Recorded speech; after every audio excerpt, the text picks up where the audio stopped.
Assalamualaikum warahmatullahi wabarakatuh. Alhamdulillahi wa kafa wassalatu wassalamu ala rasulil mustafa wa ala alihi wa ashabihi ahli sidki wal wafa.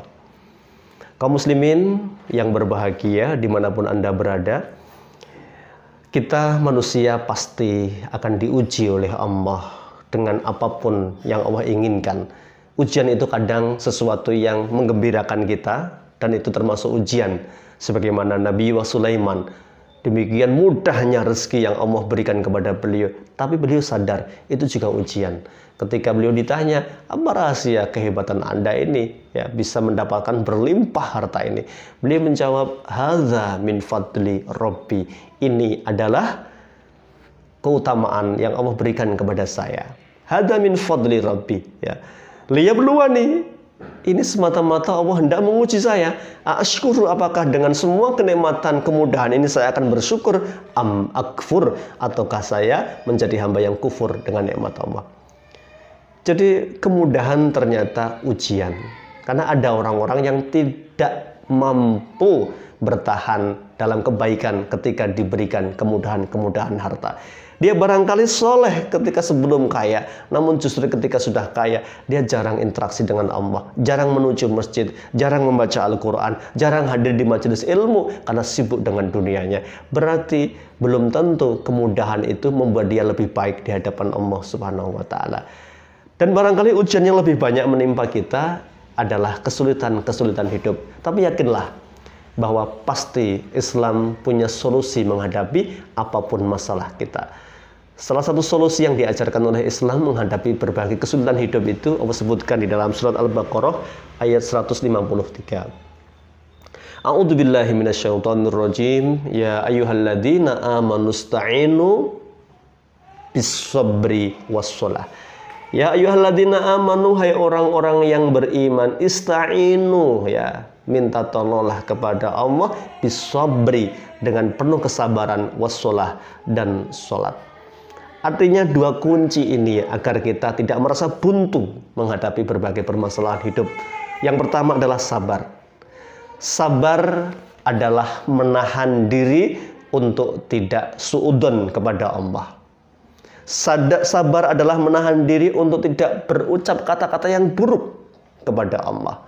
Sabar adalah senantiasa berharap ya akan pahala dari sebuah ujian yang menimpa dirinya. Inilah kesabaran.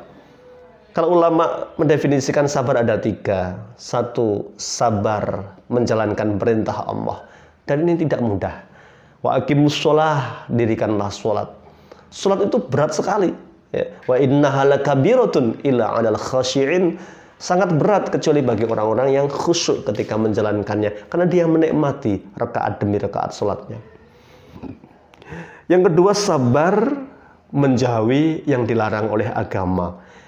Ketika kesempatan maksiat di depan kita, kita mampu sadar dan bersabar bahwa ini pasti ujian dari Allah. Disitulah kita lolos ujian dari Allah. Lihatlah Nabi Yusuf alaihissalam, ya, digoda oleh perempuan yang cantik jelita. Tidak ada yang melihat, pintu ditutup, jendela ditutup, kesempatan berbuat maksiat di depan mata. Tapi beliau sadar bahwa ini adalah sebuah ujian. Maka beliau pergi, lari, menjauh dari kemaksiatan itu. Inilah kesabaran. Yang ketiga adalah sabar menerima musibah-musibah yang Allah takdirkan. Dan ini sebuah ketentuan dari Allah. وَلَنَبْلُوَنَّكُمْ بِشَيْءٍ مِنَ الْخَوْفِ وَالْجُوعِ وَنَقْصٍ مِنَ الْأَمْوَالِ وَالْأَنْفُسِ وَالثَّمَرَاتِ. Dan sungguh pasti manusia akan kami uji dengan hal-hal yang buruk tadi. Dengan kekurangan harta, gagal panen, kehilangan orang-orang tercinta, dan berbagai hal-hal yang tidak kita sukai. Maka menghadapi begitu hanya ada satu kunci, yaitu bersabar dan yakin bahwa setiap peristiwa ada hikmahnya. Bahwa di balik sebuah ujian pasti ada hikmah besar yang kalau kita sabar pasti akhirnya akan berujung kepada hal-hal yang manis yang kita harapkan pahalanya di hadapan Allah Subhanahu wa Ta'ala.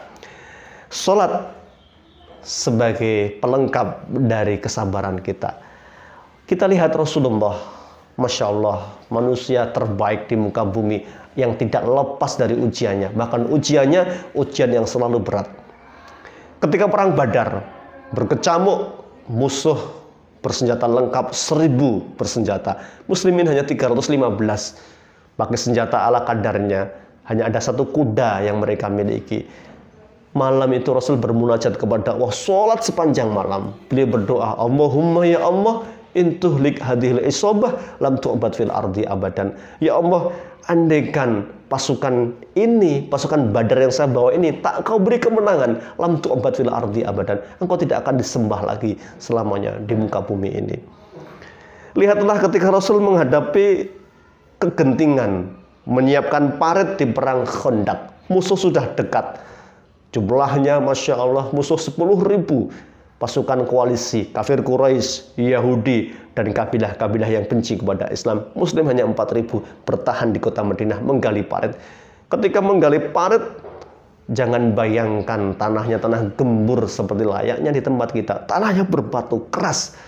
Ketika sahabat mencangkul batu itu, mereka tidak mampu. Mereka memanggil Nabi Sallallahu Alaihi Wasallam. Kemudian Nabi mencoba memukulnya berkali-kali dan akhirnya pecah batu itu dengan izin Allah Subhanahu Wa Taala.